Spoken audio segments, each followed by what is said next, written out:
Hector McNeill. Hector McNeill, October 10, 1728, December 25, 1785, was an Ulster Scots immigrant to the province of Massachusetts Bay who became a merchant mariner for the Royal Navy during the North American theater of the 7 Years' War 1756–1763. He later became the third-ranking officer in the Continental Navy during the American Revolutionary War. Early life. McNeill was born in County Antrim, Ireland on October 10, 1728 to Malcolm and Mary Nee Stewart McNeill, who were Scottish migrants to Ulster. At the age of 9, he emigrated with his parents to Boston in the province of Massachusetts Bay, arriving there on September 7, 1737. He received his education in the Boston public schools. On November 12, 1750, he married to Mary Wilson in the First Presbyterian Church. Their first son was named Robert, born April 12, 1752, who died in September the following year.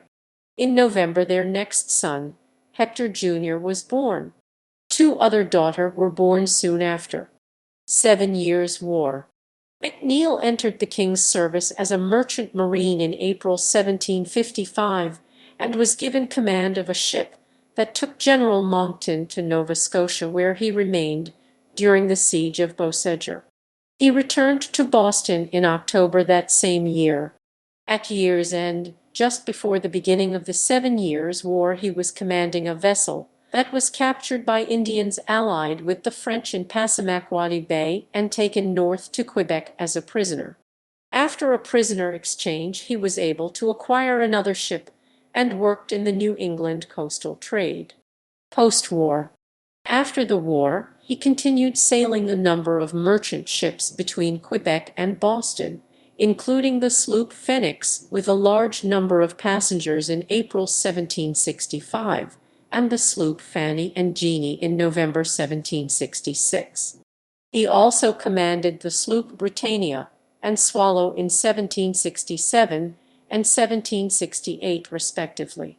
McNeill's first wife, Mary Wilson, died on February 7, 1769, and is buried in the Granary Burying Ground.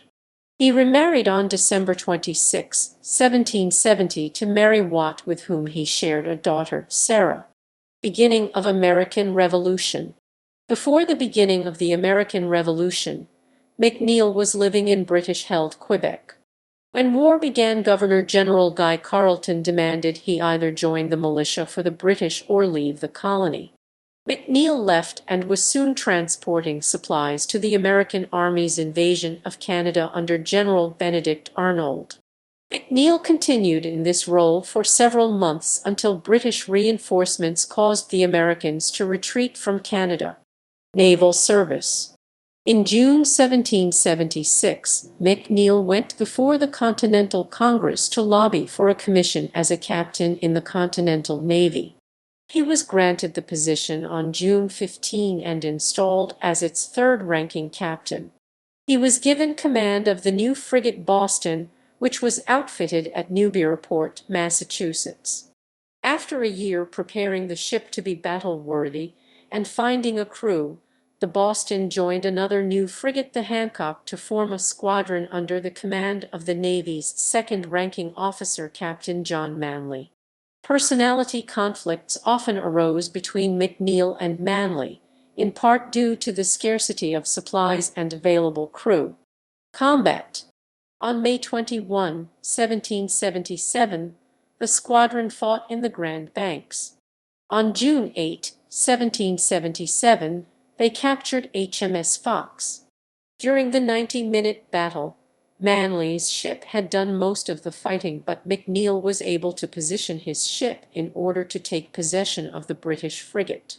Manley ordered McNeill to relinquish possession of Fox to his crew, causing further animosity between them. On July 7, 1777, Manley sailed ahead of the rest of the squadron and encountered Captain George Collier's HMS Rainbow and HMS Flora. Due to disciplined training, the British easily bested the American squadron.